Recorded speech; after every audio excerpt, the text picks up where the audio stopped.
Berharap bisa kembali. Bab 417. Setelah keluar dari ruang pasien, Arila tidak menunda sama sekali. Dia langsung buru-buru ke pintu utama, karena dia sudah telepon supir agar menunggunya di sana. Sampai saat ini, pembunuh Sandoro belum tertangkap. Penculik Eva juga belum ditemukan. Banyak masalah yang masih belum ada petunjuknya. Bahaya itu ada di mana-mana, jadi dia tidak berani terlalu meremehkannya. Tapi sebelum dia keluar dari rumah sakit, Arila bertemu dengan seseorang yang dia tidak kenal. Tapi orang itu dari awal sudah mengenalinya. Rico. "Ibu Arila, boleh minta waktunya sebentar?" Rico bilang minta waktunya sebentar, tapi dia menghalangi jalan Arila. Nada suaranya juga sangat kuat. "Tidak bisa." Arila langsung menolaknya. Di rumah sakit banyak orang. Jika orang ini berani macam-macam, kesempatan dia untuk kabur juga besar. Kalau pergi dengannya, tidak tahu akan dibawa kemana. Itu sangatlah berbahaya. Dan juga tidak tahu orang ini mau berbuat apa. Mendengar Arila bilang tidak bisa, Rico menaikkan bahunya dan berkata, "Ibu Arila tidak bersedia untuk bicara sebentar. Kalau begitu, aku di sini tidak perlu banyak bicara lagi ya." Arila dengan hati-hati melihatnya, lalu mundur 2 langkah tanpa menghilangkan jejak, lalu bertanya, "Kamu siapa? Kamu mencari aku, ada urusan apa?" "Aku Rico, orang dari negara A. Aku pernah berhubungan dengan asisten Dolphin yang ditembak olehmu." "Tapi Ibu Arila tenang saja. Hubunganku dengan dia juga tidak baik.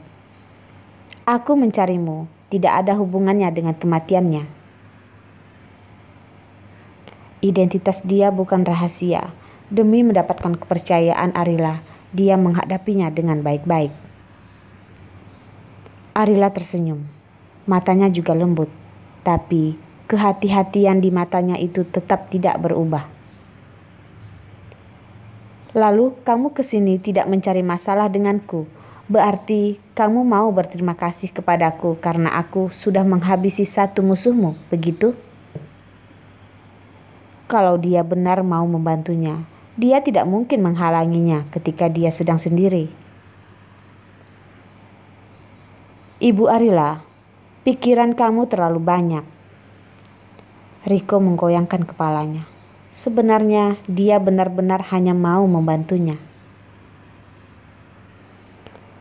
Bosnya menyuruhnya ke militer negara A untuk mendapatkan obat penangkal racun HDR. Tapi sampai sekarang, militer belum melakukan riset.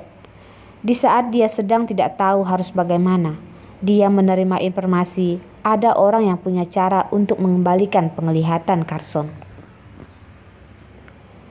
Misinya adalah membantu Carson untuk mengembalikan penglihatannya. Tentang bagaimana caranya, dia tidak mau bertanya terlalu banyak. Saat dia tahu Daipa punya caranya, dia mau memberitahu informasi ini ke orang dekat Carson.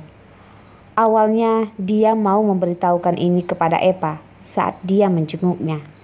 Tapi siapa sangka dia bisa bertemu dengan Arila.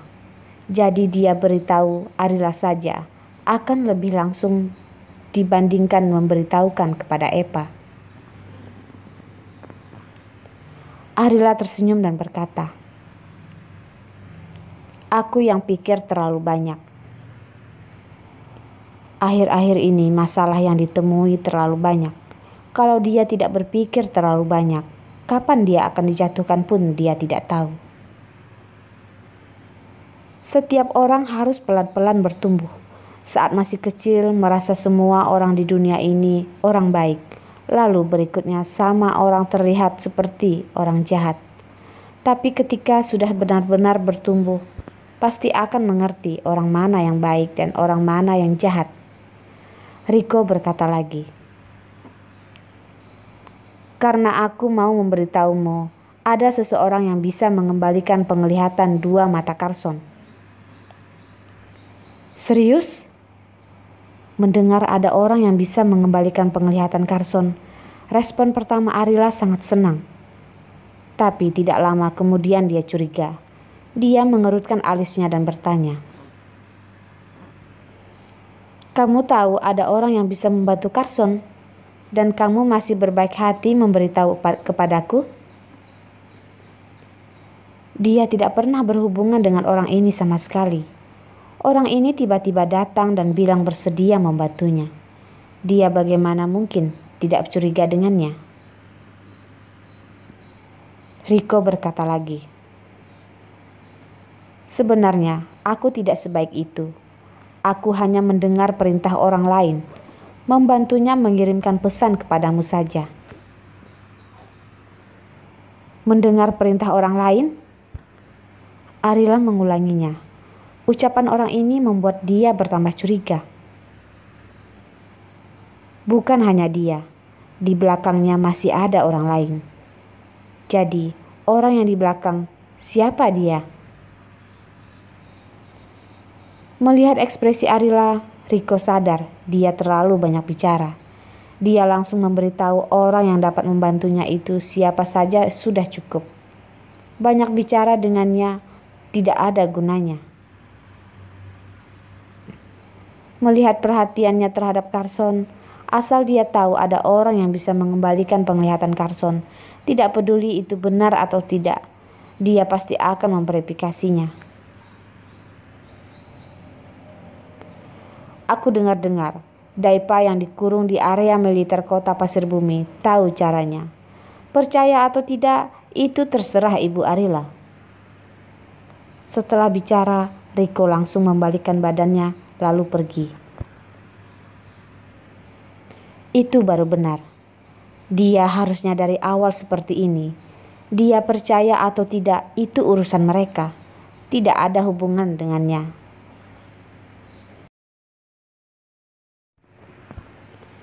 Daipa punya cara untuk mengembalikan penglihatan Carson. Arila dari awal sudah berpikiran untuk bertemu dengan Daipa. Tapi setiap mau pergi pasti ada terjadi sesuatu. Jadi tertunda sampai sekarang. Sepertinya dia harus membuat rencana dengan baik.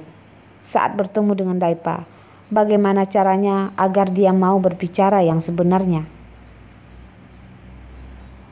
Saat memikirkan ingin membuat seseorang berkata yang sebenarnya, Arila mengingat Ferdian. Dia itu pakar psikologi. Suruh dia menemui Daipa, seharusnya kemungkinan berhasilnya pun lebih tinggi. Arila mengingat Ferdian sudah kembali ke Pasir Bumi dan masih ada di Moonriper.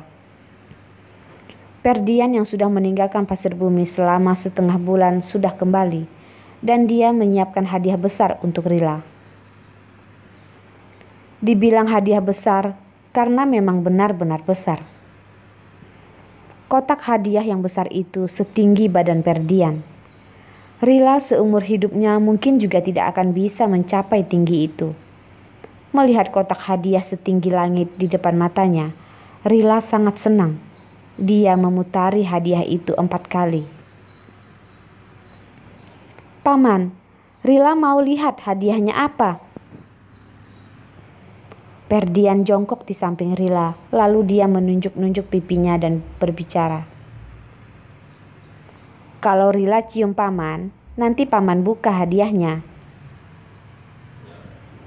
"Tidak mau." Dua tangan Rila memegang pinggangnya. "Paman tidak nurut." Rila tidak mau cium paman. Ferdian sambil membuka hadiahnya sambil bertanya, "Kalau paman buka hadiahnya, Rila mau cium paman tidak?" Rila menggoyangkan kepalanya. "Juga tidak mau," kata Rila.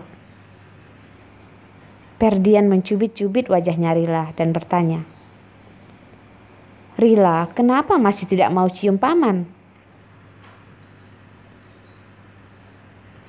"Kalau mau cium harus kasih uang yang banyak baru boleh."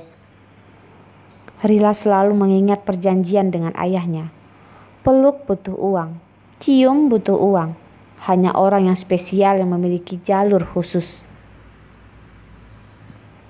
Mendengar ucapan Rila, Ferdian memutar kepalanya, mengarah ke arah Carson dan berkata, "Abraham, keluarga kalian kekurangan duit ya? Kamu bagaimana cara mengajarkan anakmu? Orang seperti kamu jangan bilang cium. Aku saja sudah mau pukul kamu." Carson ke depan dan memeluk Rila. "Rila, kalau paman tidak mau membuka hadiahnya, ayah nanti kasih kamu hadiah yang paling besar." "Siapa yang bilang aku tidak mau kasih dia hadiah? Aku beli hadiah sebesar ini. Kalau tidak memberi dia, mau kasih siapa lagi?" ucap Ferdian dengan keras. Bapak dan anak ini sangat suka membuili orang. Carson tersenyum. "Lalu, kamu masih tidak mau membuka hadiahnya? Kalau dia suka, mungkin bisa kasih kamu peluk dia." Iya, paman, cepat buka." Rila sepertinya juga senang membuili pamannya.